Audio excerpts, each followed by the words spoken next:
सामीन हज़रात अस्सलाम वालेकुम। दोस्तों, कैसे हैं आप? हम उम्मीद करते हैं कि आप सब खैरियत से होंगे और हम भी खुदा के फजल करम से सब खैरियत से हैं। दोस्तों, जैसा कि करबला हो गई और माँ फातिमा का चमन इन जालिमों ने उजाड़ दिया, यानी अहले बैत आले रसूल को ज़िबह कर दिया, कत्ल कर दिया। कत्ल करने वाले कौन थे? आखिरकार ये मुसलमान ही तो थे, नबी के उम्मती ही तो थे।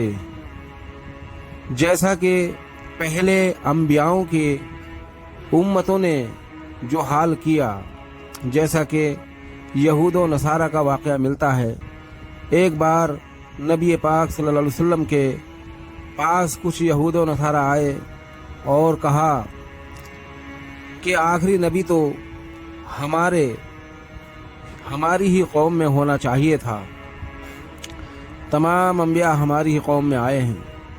आपने फरमाया, क्या किया तुमने उन अंबियाओं के साथ?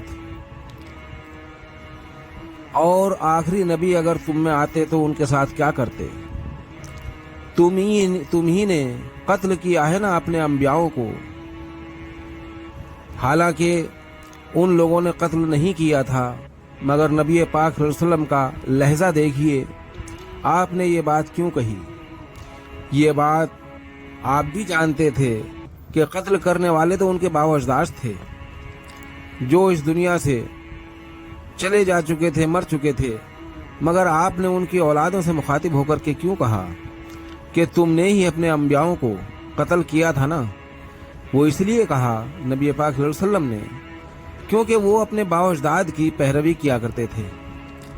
वो कहते थे जो हमारे बावजदाद ने किया वो सही किया। इसी तरह से आज की जो उम्मत है, आज के जो मुसलमान हैं, जो लोग पैरवी करते हैं अपने मामू और भाईजान की, यानी अमीर शाम मुआविया की और यजीद की जो पैरवी करते हैं, तो पता ये चलता है कि दोस्तों, कातिल कोई और नहीं बल्कि यही कातिल हैं जो लोग आज पैरवी करते हैं यजीद बिन मुआविया की, मुआविया बिन सुफियान की।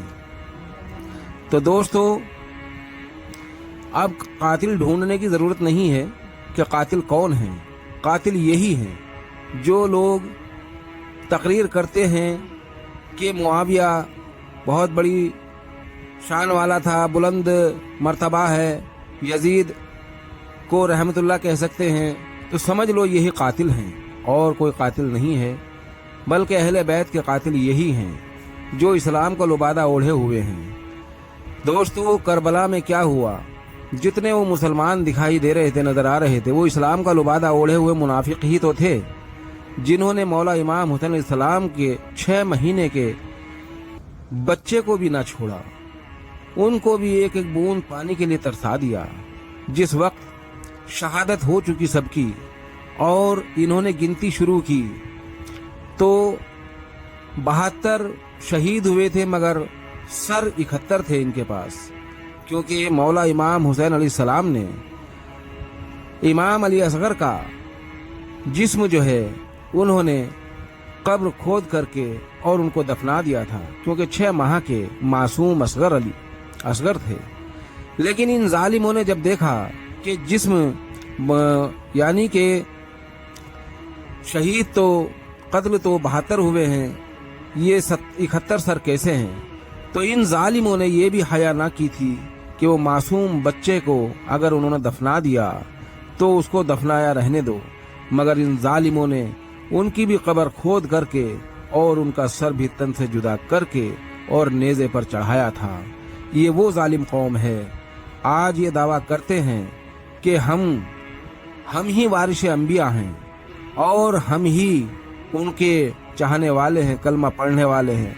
मैं इन कलमा गो से पूछता हूँ, कलमा तो शिमर भी पढ़ता था, कलमा तो उमर साद भी पढ़ता था, कलमा तो इब्ने ज़ियाद भी पढ़ता था, कलमा तो हुरमिला भी पढ़ता था, मगर इन जालिमों ने क्या किया? अहले बैत को बेयारो मददगार करके और वहाँ 3 दिन का भूखा प्यासा रख के इनको शहीद कर दिया गया। اور جب سر نیزوں پر لے کر کے چلے تو انہوں نے ایک منادی والا مقرر کیا تھا اور وہ یہ کہتا جا رہا تھا، یعنی قرآن کی آیت پڑھ رہے تھے یہ اور کہتے جا رہے تھے کہ یہ حادثہ کوئی نیا حادثہ نہیں ہے، یہ تو پہلے بھی ہو چکا ہے، پہلے بھی لوگ شہید ہوئے ہیں، یہ کوئی نئی بات نہیں ہے۔ اسی وقت مولا امام حسین علیہ السلام کا سر مبارک جوش میں آیا اور آپ کے سر مبارک سے آواز آئی، اے ظالمو، یہ نہ کہو کہ وہ پہلے بھی جنگ ہوتی آئی ہیں اور حضرت امیر حمزہ بھی شہید ہوئے ہیں اور فلاں بھی شہید ہوئے ہیں، وہ اس میں اور میری جنگ میں فرق ہے۔ فرق یہ ہے کہ ان کو قتل کرنے والے کافر تھے، مشرک تھے، منافق تھے، مگر مجھے قتل کرنے والے کوئی اور نہیں بلکہ مسلمان ہیں۔ ان کی جنگ کافروں کے ساتھ ہوئی تھی، مگر میری جنگ تو مسلمانوں کے ساتھ ہوئی ہے، اور مسلمانوں نے کیا کہہ کر کے قتل کیا، یعنی ذرا بھی لحاظ نہ کیا کہ آپ اولاد رسول ہیں، جبکہ آپ نے واسطہ بھی دیا ہے، لوگوں مجھے جان لو، مجھے پہچان لو، میں کون ہوں۔ آپ نے اپنا خطاب کرایا اور فرمایا، اے لوگوں، تم پر میں یہ جتنے تم نے قتل کیے ہیں میرے اہل و عیال، میں ان کا خون تم پر معاف کر دوں گا، مگر اب بھی مان جاؤ، میرے خون سے ہاتھ نہ رنگو۔ میں اب بھی اپنے نانا جان سے تمہاری سفارش کر دوں گا، مگر بشرطے میرے خون سے اپنے ہاتھ مت رنگو۔ اگر تم نے میرے خون سے اپنے ہاتھ رنگے تو تمہیں بچانے والا کوئی نہ ہوگا۔ اور ان ظالموں نے یہی کیا، ان ظالموں نے مولا امام حسین علیہ السلام کو بھی نہیں چھوڑا۔ اگر مولا امام حسین علیہ السلام کے خون سے اپنے ہاتھ نہ رنگتے یہ، تو شاید کہیں گنجائش تھی تھوڑی بہت کہ یہ بچ جاتے اور یزید کو بھی بچا لیتے، مگر اب تو انہوں نے گنجائش ہی نہیں چھوڑی، نہ خودوں کے لیے، نہ یزید بن معاویہ کے لیے، نہ معاویہ بن یزید کے لیے۔ انہوں نے اپنا گڑھا خود کھودا ہے، یعنی انہوں نے اسلام کو ہی نہیں دین کو قتل کیا ہے، دین کو ہی قتل کر دیا انہوں نے۔ السلام علیکم۔